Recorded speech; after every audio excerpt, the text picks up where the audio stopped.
Nous sommes souvent repris dans notre travail. Je pense que vous savez que tous ceux qui servent Dieu ont le désir de toujours mieux faire pour lui. Servir Dieu est une bonne et excellente entreprise. Assez souvent, cela requiert de notre part la souffrance, le sacrifice, se dépenser et être dépensé. Cependant, bien souvent dans notre service, nous ne parvenons pas à toucher la vie. Au lieu de cela, nous avons le sentiment d'avoir été en contact avec la mort.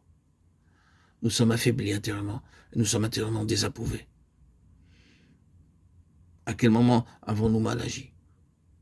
C'est lorsque nous avons conçu l'idée de travailler d'une certaine façon pour Dieu, que nous avons faibli intérieurement et que nous avons été repris. Il est tout à fait possible d'être réprimandé aussi sévèrement lorsque nous faisons le bien que lorsque nous faisons le mal. Beaucoup pensent que le Seigneur ne nous corrige que lorsque nous péchons.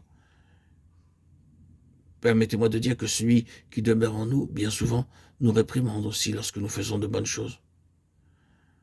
Car le principe pour Dieu, ce n'est pas l'arbre de la connaissance du bien et du mal, mais celui de l'arbre de vie. La connaissance du bien et du mal est inadéquate puisque la finalité est une question de vie. Le jour où quelqu'un mange le fruit de l'arbre de la connaissance du bien et du mal, il meurt. Seul l'arbre de vie est vivant.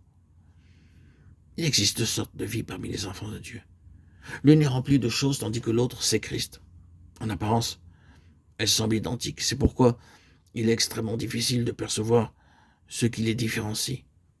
Les deux parlent de l'humilité, de l'amabilité, de l'amour et du pardon. Elles se distinguent avec peine. Mais en fait, extérieurement, l'une n'est qu'une sorte de chaîne formée de choses, tandis que l'autre, c'est Christ lui-même. Combien elles peuvent être dissemblables intérieurement. Laissez-moi le déclarer franchement, si vous possédez des choses, vous n'avez pas besoin de la croix. Mais si vous avez Christ, vous apprenez la signification de la croix. La croix non seulement interdit notre péché, mais elle paralyse notre activité, elle réprime nos actes, tout comme elle règle notre péché. Beaucoup de difficultés surgissent alors. L'enfant de Dieu peut penser que c'est bien s'il fait ce qui est bon, mais sans réaliser que ce qu'il fait de bon demeure une simple chose. Dans la présence de Dieu, la seule issue, c'est Christ. Il est cette bonne chose car Christ est la vie.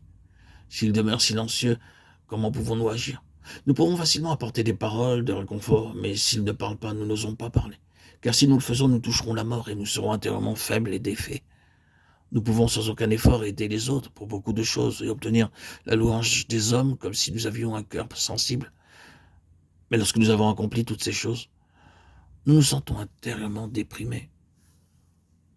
Pouvons-nous voir la croix? Tout ce que nous pouvons accomplir avec notre bon vouloir ne nécessite pas la croix. Ce n'est que lorsque nous laissons le Seigneur vivre en nous, pour qu'il devienne notre tout, que nous avons besoin de la croix.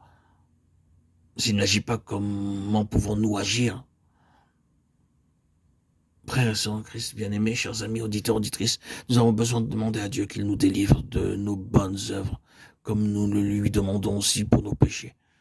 Souvent, il est relativement plus facile d'être délivré du péché, puisque le péché est condamné, que d'être délivré de la vie naturelle, puisque pour beaucoup, elle n'est ni condamnée, ni rejetée.